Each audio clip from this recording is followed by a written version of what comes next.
بسم اللہ الرحمن الرحیم۔ السلام علیکم ورحمۃ اللہ وبرکاتہ۔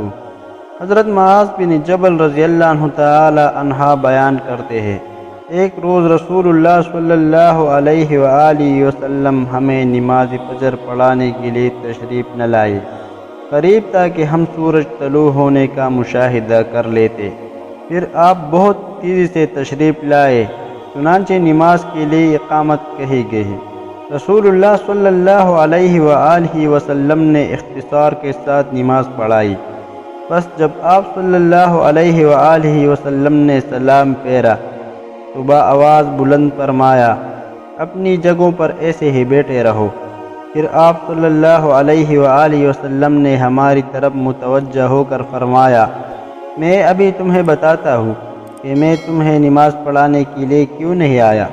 میں رات کو بیدار ہوا، وضو کیا اور جس قدر مقدر تھا میں نے نماز پڑھی۔ مجھے نماز میں اونگ آنے لگی، حتیٰ کہ وہ مجھ پر غالب آ گئی۔ اب میں نے اپنے رب تبارک و تعالیٰ کو بہترین صورت میں دیکھا، چنانچہ اس نے فرمایا، محمد۔ میں نے عرض کیا، میرے رب حاضر ہو۔ فرمایا، فرشتے کس چیز کے بارے میں بحث و مباحثہ کر رہے ہیں؟ میں نے عرض کیا، میں نہیں جانتا۔ اللہ تعالیٰ نے 3 مرتبہ ایسے فرمایا۔ آپ صلی اللہ علیہ وآلہ وسلم نے فرمایا، میں نے اسے دیکھا کہ اس نے اپنا ہاتھ میرے کندھوں کے درمیان رکھا، حتیٰ کہ میں نے اس کی انگلیوں کو پوروں کو ٹھنڈک اپنے قلب و صدر میں محسوس کی، اور میرے سامنے ہر چیز واضح ہو گئی اور میں نے پہچان لی۔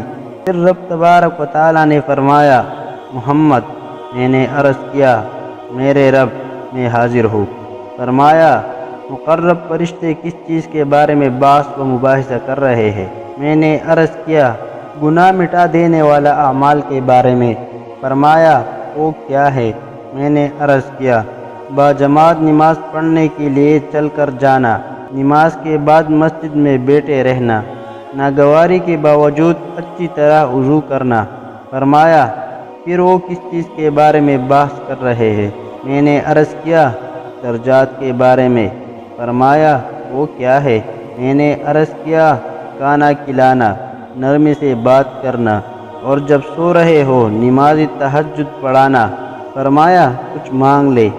آپ صلی اللہ علیہ وآلہ وسلم نے فرمایا، میں نے عرض کیا، اے اللہ، تجھ سے نیک اعمال بجا لائے، برے کام چھوڑ دینے اور مساکین سے محبت کرنے کی توفیق مانگتا ہوں، اور یہ کہ تو مجھے بخش دے اور مجھ پر رحم فرما، اور جب تم کس قوم کو فتنے سے دوچار کرنا چاہے تو مجھے اس میں مبتلا کے بغیر فوت کر دینا۔